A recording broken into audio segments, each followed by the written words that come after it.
heartache, pain, and sorrow.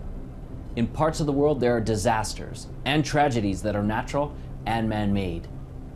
Will gratitude really change any of this? Will gratitude make a difference? Perhaps you've recently lost your job. Maybe you've even been unemployed for some time.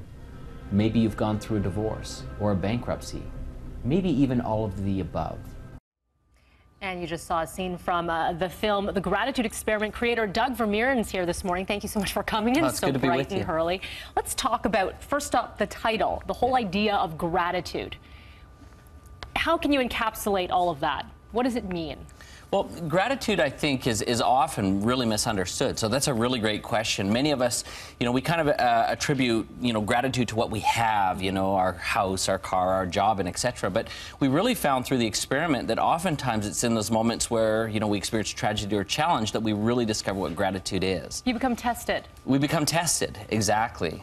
What is the point of the whole film? What sorts of things do you explore? Well, it's interesting even kind of how the film came about. Everyone was talking about the law of attraction and positive psychology and all these new films that had come out talking about, if you believe it, you can achieve it and all these things. So I wanted to see, is there a scientific basis behind a principle like gratitude? Does it actually change us at all? And does it? It does indeed. Okay. In fact, one of the things that I found really interesting is just the effects it even has on, our health, our biochemistry, the way that we think about things, the way that we process information, and of course, even the way that our brain really begins to perceive things. Once we approach it from gratitude, we start seeing things differently. Okay, so taking it to applying it to everyday life, of course, one thing we talked about earlier was there's something about gratitude, but it's also about meaning it. Absolutely. There's a big difference there. Yeah. So let's talk about that disconnect. Well, it's interesting. There was a study recently published in Forbes magazine that talked about gratitude in the workplace. And it said that, workplaces that use gratitude, for example, a manager to employee or employee to a customer, increase their sales by 12%. But of course, if it's not authentic, you know how it is at the workplace. You get it. If somebody's being a fraud, you get it. So authenticity is the key. Very important. When someone watches your film, what do you want them to walk away with?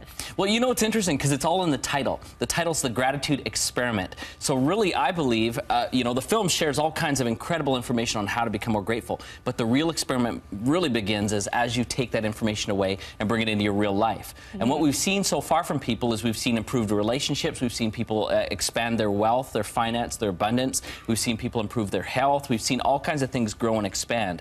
So that's the question. What are they going to take away? Well, they're the experiment. What will they really bring to it once they're done watching? Put people on the spot. You've got a couple of things coming up. I do. In the pipeline? Yeah, in fact, I just did a deal for a brand new movie. I'm heading down to Los Angeles to actually shoot my segments in it in about a week, called Word of Art, and it's got people like Joel Osteen, Dennis Waitley, and a whole pile of other very, very significant people and influencers or thought leaders, if you will. And it talks about the power of words. And of course, we all know that, the pen is mightier than the sword, but when we speak it, it really becomes a machine gun.